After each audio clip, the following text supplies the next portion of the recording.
Baik, di antara ciri-ciri wanita soleha Allah sebutkan dalam surat An-Nisa. Kata Allah Subhanahu wa taala, "Fas-salihatu qanitatun hafizatun lil ghaibi bima hafizallah." Fas-salihat, wanita soleha, apa sifat-sifat mereka? Fas-salihatu qanitat. Qanitat yaitu tudawim alal ibadah. Itu wanita yang senantiasa beribadah. Kemudian hafizatun lil ghaib bima hafizallah, menjaga hak suaminya ketika suaminya sedang tidak di rumah karena Allah membuat dia bisa menjaga. Di sini Allah menyebutkan sifat-sifat istri solehah adalah yang memenuhi dua hak. Pertama hak Allah, yang kedua hak orang yang paling utama itu hak suaminya. Hak Allah, Allah mengatakan qanitat, dia wanita yang qanitat, yang rajin beribadah. Kalau beribadah tenang, tidak buru-buru. Kalau sholat fardu tidak ingin cepat selesai. Dia buka mukaddimah dengan qabliyah zuhur misalnya, dengan sholat yang tenang, qanitat, kunut. Kita bahagia lihat istri sholat tidak cepat-cepat. Istri cepat-cepat ini ngapain? Mau ke mall atau kemana? Tapi lihat istri sholat pelan-pelan, tenang. Habis sholat 2 rakaat dia angkat tangan, dia berdoa. Ya Allah, semoga suamiku tidak poligami. Terus dia sholat 4 rakaat dengan tenang. Masya Allah. Bahagia melihat apa? Yang dia serius dalam ibadahnya. Serius dalam ibadahnya, namanya qanitat. Bukan sholat cepat-cepat, habis cepat langsung buka HP, lihat WhatsApp. Enggak. Itu bukan qanitah. Qanitah itu tenang dalam ibadah. Aman huwa qanitun ana al-laili sajidan wa qa'iman yahdharul akhirah. Ataukah orang yang kunut di malam hari, salat dengan tenang salat malam. Jadi wanita salihah adalah wanita yang menunaikan hak Allah. Setelah itu Allah menjelaskan di antara ciri wanita salihah, dia menunaikan hak manusia yang paling agung di sisinya, yaitu suaminya. Hafizatun lil ghaibi bima hafizallah. Dia menjaga hak suaminya ketika suaminya tidak di rumah. Dia menjaga kehormatan suaminya, dia menjaga harta suaminya ketika suaminya tidak di rumah. Kalau suami di rumah mungkin dia harus menjaga, tapi ketika suami tidak di rumah, lagi bersafar, lagi bekerja, dia tidak chattingan sama lelaki lain, dia menjaga kehormatan suaminya, dia tidak masuk di dunia maya melihat Korea ya, atau India ya. Dia jaga diri meskipun suaminya tidak ada, seakan-akan suaminya di sampingnya ya. Dia menjaga harta suaminya meskipun dia pegang harta suaminya enggak pernah tanya kemana uang, tapi dia olah sesuai dengan wasiat perintah suaminya. Ini wanita solehah. Dan ibu harus tahu bahwasanya orang yang haknya paling agung terhadap wanita setelah menikah adalah suaminya. Kata Nabi sallallahu alaihi wasallam, "Lau kuntu amiran ahadan an yasjuda li ghairillah la amartul mar'ata an tasjuda li zawjiha." Kalau saya boleh memerintahkan seorang untuk sujud kepada selain Allah, saya akan perintahkan seorang wanita sujud kepada suaminya. Kenapa? Karena hak suami sangat besar. Para ulama menjelaskan, jika seorang wanita sudah menikah, maka yang paling besar haknya adalah suaminya. Bahkan melebihi kedua orang tuanya. Artinya kalau ada perselisihan antara suaminya dengan orang tuanya bilang, "Putriku, kamu harus tinggal di Kendari." Suaminya bilang, "Enggak, kita harus pergi ke Bandung. Saya ada kerjaan di sana." Maka ketika itu yang dia taati suaminya. Bukan kedua orang tuanya. Kenapa? Karena inilah sistem yang Allah buat agar bisa menciptakan generasi-generasi yang terbaik. Harus istri taat kepada suami. Baru bisa menimbulkan generasi-generasi yang terbaik. Bahkan dalam hal ini kedua orang tuanya dikalahkan. Meskipun orang tuanya, ibunya yang melahirkan, meskipun ayahnya yang repot mencarikan nafkah. Tapi kalau sudah urusan rumah tangga, maka suami lebih utama. Maka di antara ciri istri solehah yaitu menjaga kehormatan suaminya dan harta suaminya meskipun suaminya tidak ada di rumah. Ini secara gambaran sederhana, itulah wanita solehah, hak Allah dia tunaikan, hak suami dia tunaikan. Ini dikumpulkan dalam satu hadis yang masyhur yang kemarin kita sudah ditanyakan oleh seorang wanita. Kata Rasulullah SAW, "Idza shallatil mar'atu khamsaha wa shamat syahraha wa hasinat farjaha wa ata'at ba'laha, qila laha udkhilil jannah min aibabin syi'ti." Jika seorang wanita salat 5 waktu, puasa bulan Ramadan, menjaga kemaluannya, taat kepada suaminya, maka dikatakan padanya, "Masuklah engkau ke dalam surga dari pintu mana saja yang kau kehendaki." Kenapa wanita ini telah mengumpulkan hak Allah dengan hak suaminya. Dia telah menjalankan hak Allah dengan hak suaminya. Hak Allah, dia salat 5 waktu, dia puasa bulan Ramadan. Hak suaminya dia jaga kemaluannya. Kemudian dia taat kepada suaminya. Ketika dia menunaikan hak Allah dan hak suaminya, maka dikatakan bagi dia masuklah surga dari mana arah mana saja yang engkau kehendaki. Ini secara global ciri-ciri istri yang salihah. Bagaimana secara detailnya? Adapun ciri-ciri istri salihah, ya. Ibu-ibu jangan ngantuk ya. Tolong diperhatikan ya. Bapak-bapak ngantuk enggak apa-apa ya. Ibu-ibu ya, karena ini terkait dengan ibu-ibu ya. Di antara ciri-ciri istri salihah, Rasulullah SAW pernah bersabda, "A'dhamuhunna barakatan aisaruhunna mu'nah." Yang paling berkah dari para wanita adalah yang paling ringan biayanya. Hadis ini terkait dengan mahar pada asalnya, terkait dengan mahar. Kalau seorang laki ingin menikah dengan seorang wanita, jangan dipersulit. Jangan pasang uang mahar kebanyakan. Jangan pasang uang panaik kebanyakan. Ya. Sebagian daerah ada uang panaik, oke, tapi jangan kebanyakan ya. Sebagian daerah tidak ada uang panaik. Naik turun gratis. Sebagian daerah pasang uang panaik. Oke, enggak apa-apa, itu adat, tapi jangan kebanyakan. Jangan merepotkan seorang nikah dipermudah. Orang sekarang zina aja dipermudah. Dibuka tempat-tempat prostitusi. Ini mau orang nikah mau dipersulit. Jangan. Yang paling berkah kata Nabi SAW, yang aisuruhunna mu'na, yang paling mudah urusannya ya. Walimah jangan terlalu mewah. Biasa aja. Kecuali kamu punya duit banyak, oke lah. Jadi jangan mempersulit. Yang penting bukan walimah, yang penting setelah itu, kehidupan setelah itu. Kalau ada orang bikin acara besar-besaran sampai miliaran, 2 minggu buyar, ada. Baik, aisuruhunna mu'na, wanita yang paling berkah, yang paling mudah pembiayaannya. Sebenarnya mengatakan termasuk dalam kehidupan keseharian. Termasuk dalam kehidupan keseharian. Suaminya memenuhi kebutuhannya tidak repot. Dia tidak terlalu banyak tuntutan, harus punya ini, harus punya anu, harus beli. Dia ngerti kondisi suaminya. Bolehlah kalau suaminya punya gaji yang banyak, dia boleh sayang bagaimana kalau beli ini, kasih usulan.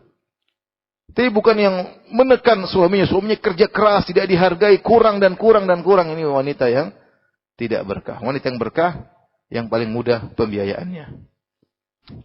Hidupnya biasa, ya, sederhana, oke, sesuai dengan kemampuan suami, tidak memaksakan di luar kemampuan suami.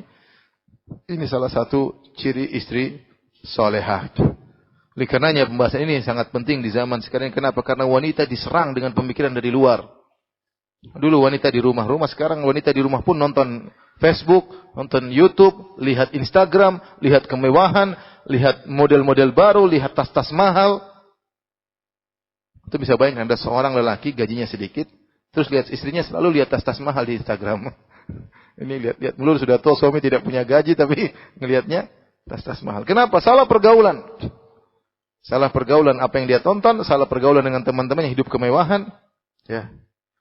Makanya hati-hati kalau antum punya istri, senantiasa bergaul sama wanita-wanita kaya, siap susah. Kenapa? Karena sifat wanita, dia teman-temannya punya, dia kepingin, wajar.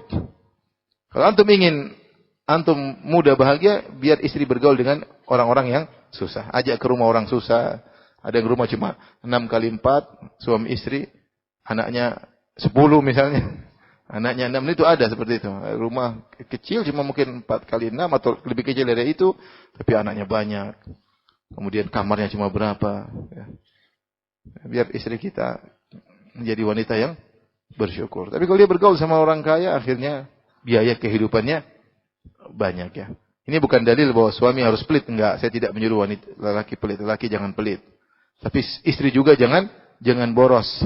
Bukan juga pelit, tapi jangan boros ya.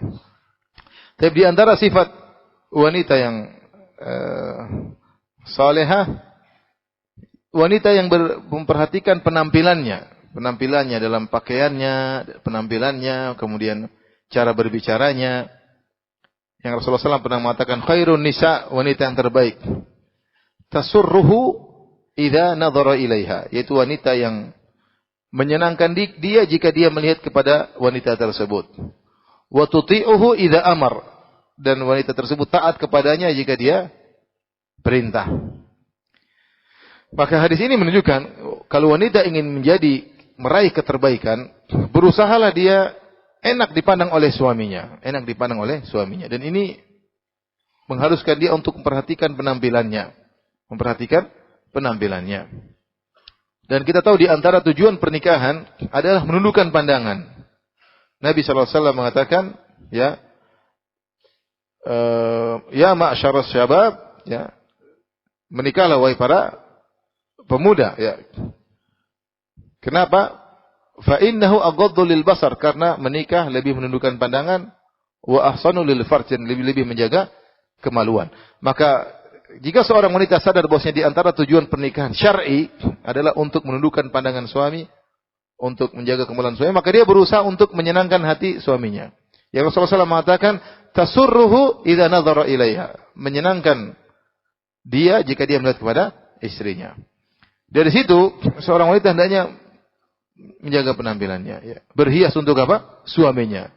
Sampai Rasulullah SAW dulu berkata kepada para sahabat ketika belum ada zaman sarana komunikasi, kata Nabi SAW, kalau kalian datang dari safar, jangan ketuk rumah di malam hari, jangan. Kenapa jangan? Kata Nabi SAW, hatta tamtashita asy-sya'iha wa tastahiddal mughibah, agar wanita kalau di malam hari bangun tidur mungkin dia semerawut. Rasulullah bilang jangan ketuk pintu di malam hari. Makanya kalau pulang di malam hari tidak langsung ketuk pintu, mungkin tidur di masjid. Besok baru ketuk pintu. Supaya apa? Kata Nabi sallallahu alaihi wasallam, hatta tamtashita asy-sya'iha, agar wanita yang rambutnya semerawut bisa menyisir menyambut suaminya. Wa tastahiddal mughibah, agar wanita yang lama ditinggal suaminya bisa mencukur ke bulu kemaluannya, kata Nabi sallallahu alaihi wasallam. Bisa mencukur bulu kemaluannya sehingga dia bisa menyambut suaminya dengan baik. Ini sifat wanita di zaman para sahabiat. Mereka berhias untuk suami mereka. Makanya ketika Salman Al-Farisi berkunjung ke rumahnya Abu Darda lagi tidak di rumah.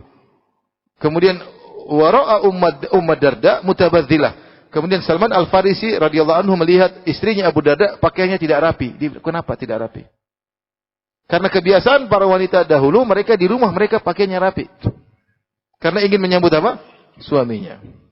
Karena mereka ingin senang dilihat oleh suaminya. Bukan seperti sebagian wanita sekarang yang rapi kalau keluar rumah. Yang berhias kalau keluar rumah. Yang pakai spidol di mukanya kalau mau keluar rumah.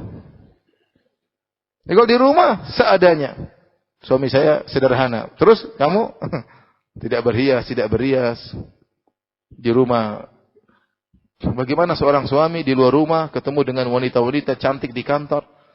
Wanita-wanita tersebut ketika keluar rumah, dia berhias pakai parfum untuk suamimu karena teman di kantor. Wanita tersebut bukan berhias untuk suaminya, dia berhias untuk suamimu yang di kantor.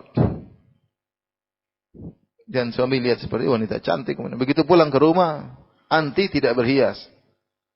Ya, tidak ada bau parfum, yang ada bau minyak lawang. Minyak sama bawang sama bau pipis dan yang lainnya, ya. Oleh karenanya seorang wanita berusaha berpenampilan rapi untuk suaminya karena Allah.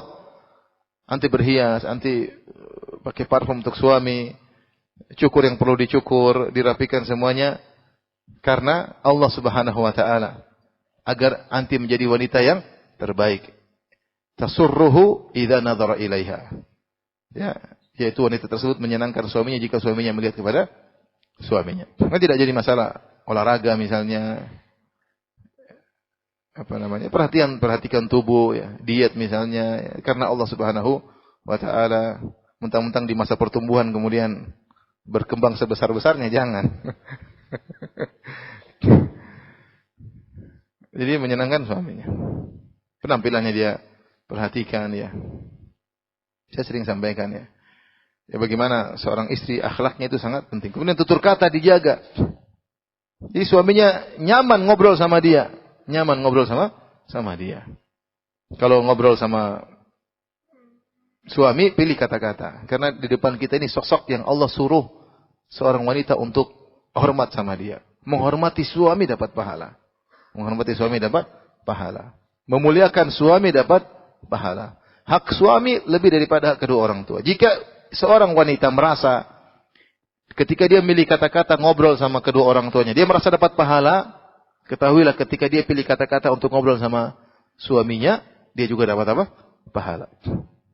Bukankah ibu-ibu kalau ngobrol sama orang tua pilih kata-kata iya iya bu, iya mak, iya papi, enggak begitu papi, enggak begitu mami, enggak. Ngomong kata-kata karena dia tahu dia sedang berhadapan dengan kedua orang tuanya. Ketahuilah hak suami lebih besar daripada hak kedua orang tua. Maka kenapa anti tidak milih kata-kata ketika ngobrol sama suami? Senangkan. Pandai mengambil hati suami. Jadikan suami adalah teman ngobrol.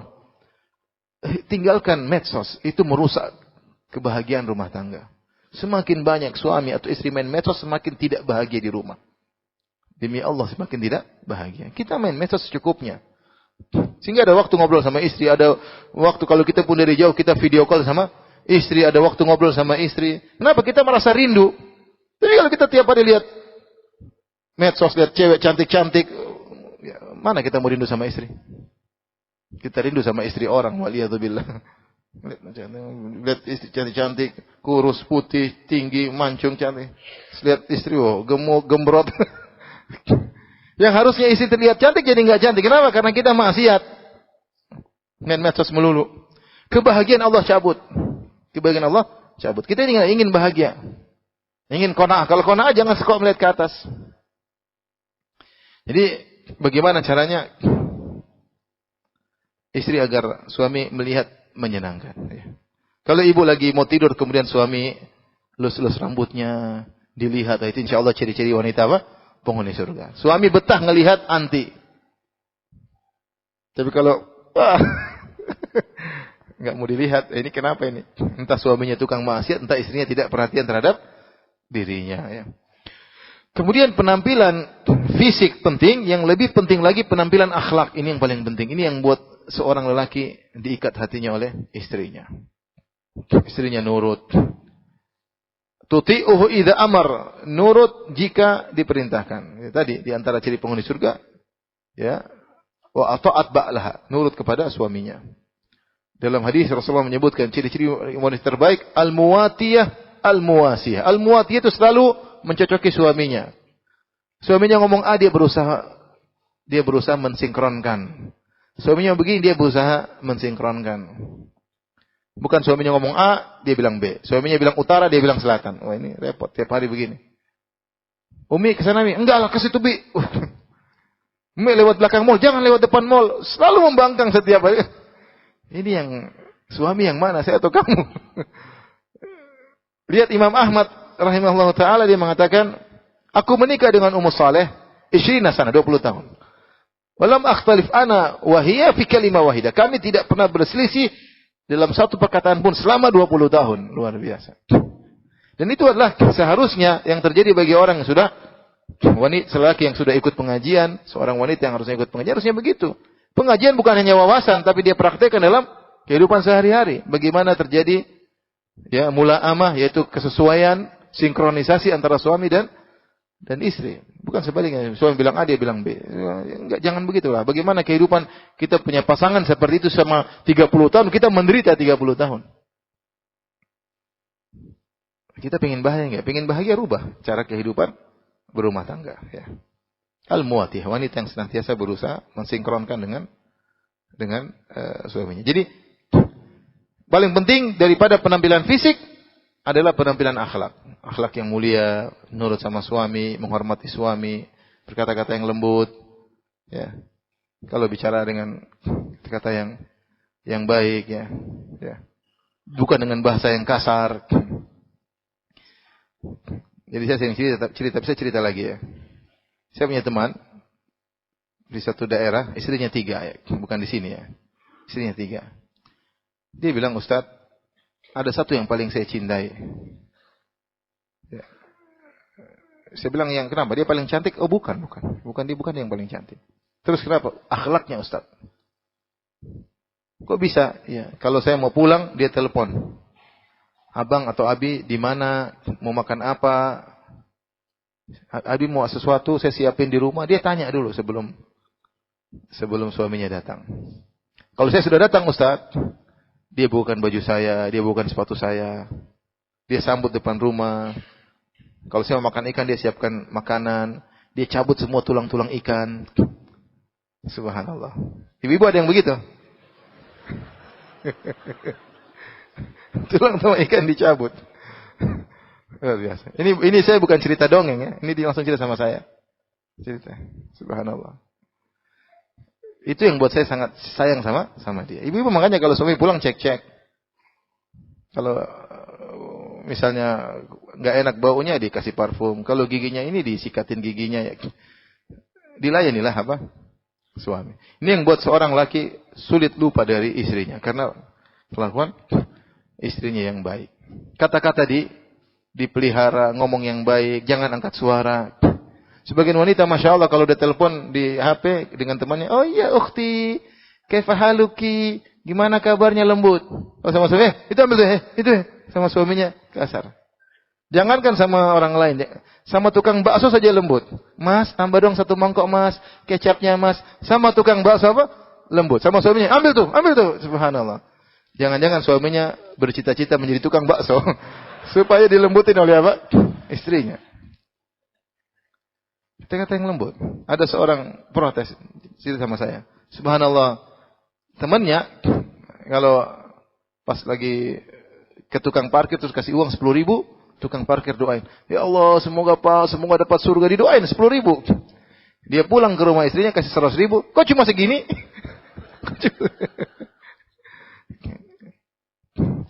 Jadi akhlak sangat penting. Ya. Pilih kata-kata. Ya. Layani apa suami. Dan semua itu berpahala. Hidup ini ujian. Ibu-ibu diuji oleh suami. Dalam ini ibu kita di dalam rumah tangga, suami diuji dengan istri. Diuji dengan anak-anak, ibu-ibu juga diuji dengan suami. Kita harus merawat anak-anak dan juga merawat suami ini yang bagaimana dia menjadi tentram, menjadi tenang. Baik, di antara ciri-ciri istri yang soleha adalah istri yang membantu suaminya untuk bertakwa kepada Allah. Itu zaujatan salihatan tu'inu ala amril akhirah. Membantu suaminya untuk bertakwa. Nasihati suaminya, dia nasihat suaminya. Jaga pandangan. Ya. Jaga pandangan. Saya berapa sering dinasihati oleh kedua istri saya, jaga pandangan. Sering. Saya naik pesawat, hati-hati. Abi ada pramugari. Saya bilang, wah, saya nggak mau lihat tapi kelihatan sendiri. Jadi nasihati.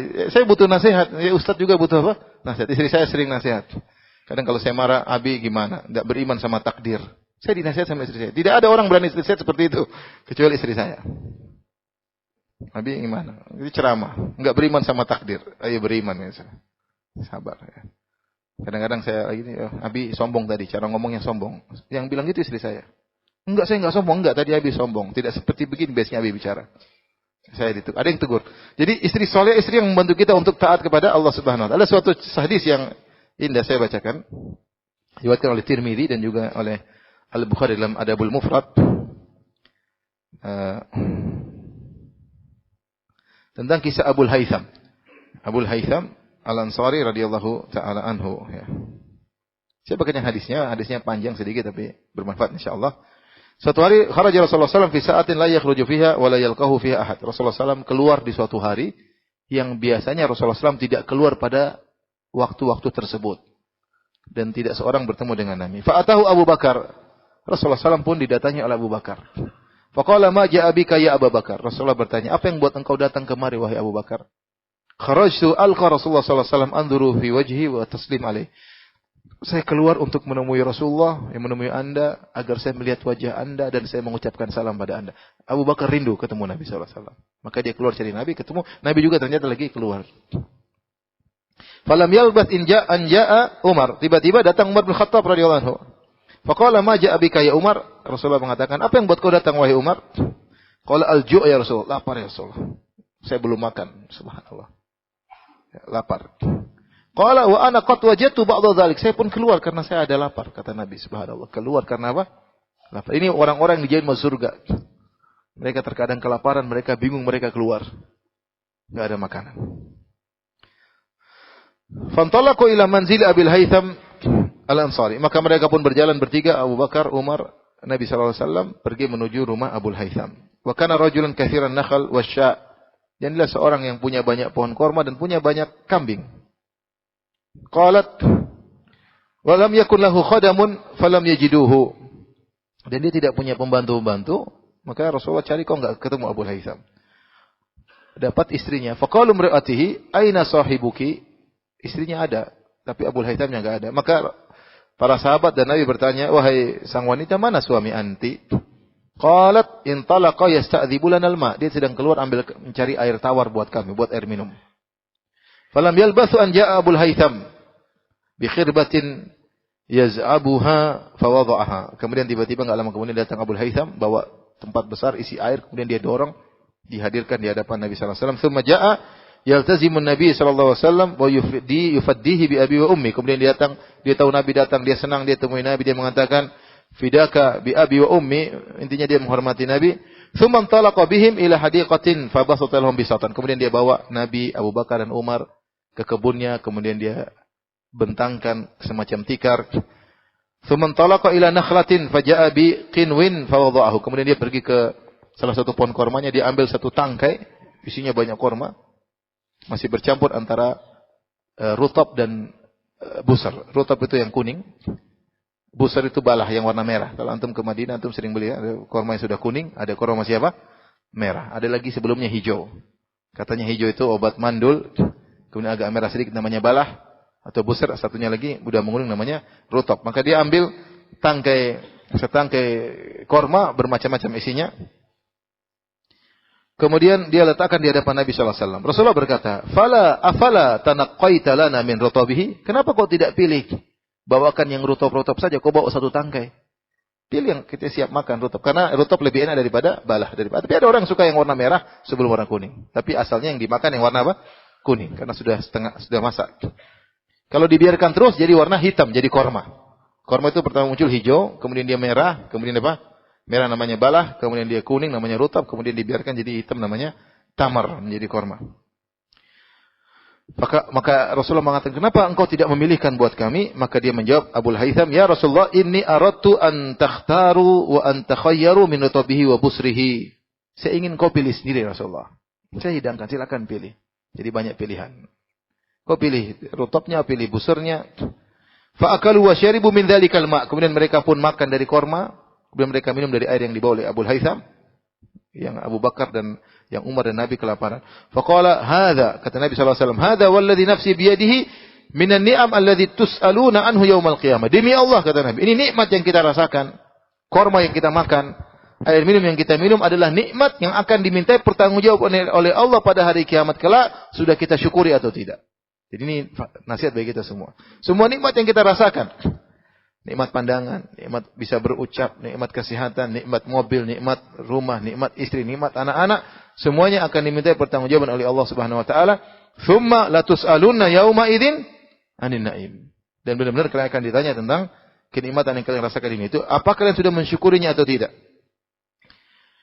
Yaitu kata Rasulullah SAW, "Dhillun barid." Subhanallah, kita di bawah naungan pohon yang dingin, rutabun thayyib, kita makan korma yang baik. Ma'un barid, kita minum air yang dingin. Ini semua kenikmatan. Famtalaqa Abu Haytham liyadha'a lahum ta'aman. Itu muqaddimah saja korma. Abu Haytham ingin bikin makanan buat mereka. Faqala Nabi sallallahu alaihi wasallam, Rasulullah SAW ingatkan, "La tazbahanna dzata darrin." Jangan kau sembelih kambing yang susunya lagi banyak, jangan. Ya. Fadzabaha lahum anaqan aw jadyan. Maka akhirnya Abu Haytham pun memotong anak itu adalah unsa min abna'il ma'iz, yaitu kambing ada dua. Kambing ada yang kambing ma'iz, ada namanya dha'an. Al-ma'iz itu kambing Jawa. Orang bilang kambing Jawa atau meskipun dari Kendari, tapi namanya kambing apa? Jawa. Dha'an itu maksudnya yang bulunya banyak namanya domba. Kata Nabi, sembelih yang masih kecil, baik betina maupun laki-laki dari anak-anaknya kambing Jawa. Kemudian dia pun masak, kemudian dia hidangkan, kemudian mereka makan. Setelah itu Rasulullah bertanya, ini yang jadi kita perhatian, itu mukadimah semua. Kata Rasulullah SAW, "Hal laka khadim?" Kau punya pembantu enggak? Biasa, Rasulullah ingin berbuat baik sama dia. Rasulullah tidak melihat dia punya pembantu. Dia punya kebun, kau punya pembantu? Kata Abu Haytham, "La, tidak ada ya Rasulullah." Qala, "Fa idza atana sabyun fa'tina." Nanti kalau ada budak-budak yang merupakan tawanan perang datang, kemarilah, fa'tina. Fa'utiya bi ra'saini laisa ma'huma tsalits. Tiba-tiba suatu waktu Rasulullah SAW mendatangkan dua budak tawanan perang. atau budak milik Nabi. Fa'atahu Abul Haytham. Sesuai janji Nabi, Nabi bilang kalau saya punya budak, kau kemari, saya mau kasih jadikan pembantu. Datanglah Abul Haytham, faqala Nabi sallallahu alaihi wasallam, "Ikhtar minhuma." Kata Rasulullah SAW, wahai Abul Haytham, pilihlah salah satu dari dua budak ini. Mana yang kau suka jadi pembantumu? Faqala ya Rasulullah, ikhtar li. Kata Abul Haytham, ya Rasulullah, engkau saja yang pilihkan buatku. Jangan saya pilih, engkau yang pilih. Faqala Nabi SAW, innal mustasyar mu'taman. Orang yang dimintai pendapat, amanah. Dia harus pilihkan yang terbaik, tidak boleh ada yang disembunyikan. Al-mustasyar mu'taman. Ini kaedah. Kalau orang sama kita tanya, bagaimana menurut kamu perdagangan ini? Kita tidak boleh sembunyikan. Kita sampaikan yang baik dan benar. Bagaimana kalau saya jualan sama orang itu? Kalau kita tahu orang itu baik, kita sebut. Kalau buruk, kita sebut nggak boleh. Ini ada orang melamar putri saya. Bagaimana menurut kamu? Anaknya kita harus terpercaya amanah. Kalau dimintai pendapat harus apa? Amanah. Sudah tahu ada yang baik, kita malah tidak tunjukkan. Kita lebih baik tunjukkan lebih baik. Tapi kata Nabi SAW, innal mustasyar mu'taman. Yang dimintai pendapat dipercaya. Kata Nabi, khudh hadha, ambil budak yang ini. Fa ini ra'aitu yusalli. Saya lihat dia selalu sholat. Ini orang budak rajin apa? Sholat. Rasulullah SAW pilih karena agama budak ini. Pilih budak ini. Kemudian kata Rasulullah SAW, wastausi bihi ma'rufan. Dan perhatikan, berbuat baiklah sama budak ini. Karena dia budak yang rajin sholat. Rasulullah bilang sama dia, wastausi bihi khairan. Wahai Abul Haytham, berbuat baiklah kepada budak ini. Fantalaka Abul Haytham ila imra'atihi. Maka dia pun bawa budak. Dia enggak punya pembantu. Betapa senang kita punya apa? Pembantu. Betapa capek istri kita kalau enggak ada pembantu. Maka kita bawa Abul Haytham bawa budak, ini ada pembantu baru siap mengerjakan banyak pekerjaan. Fa akhbaraha biqali Rasulullah SAW, tapi dia bilang, tapi Rasulullah bilang sama saya, berbuat baiklah kepada budak ini karena budak ini rajin salat. Subhanallah. Apa kata istrinya? Ini perhatikan, istri salehah. Yang membantu suaminya dalam ketaatan kepada faqalat imra'atuhu, istrinya berkata menasihati suaminya. Fama anta bibalighin haqqa ma qala fihi Nabi sallallahu alaihi wasallam illa bi an tu'tiqahu, wahai suamiku, kau tidak akan bisa menjalankan wasiat Nabi untuk berbuat baik kepada budak ini kecuali satu cara. Caranya apa? Merdekakan dia. Kira-kira antum kalau punya pembantu, istri senang atau tidak? Senang lah. Ini ada supir baru, ada pembantu baru, ada tukang kebun baru, senang. Mengurangi kegiatan.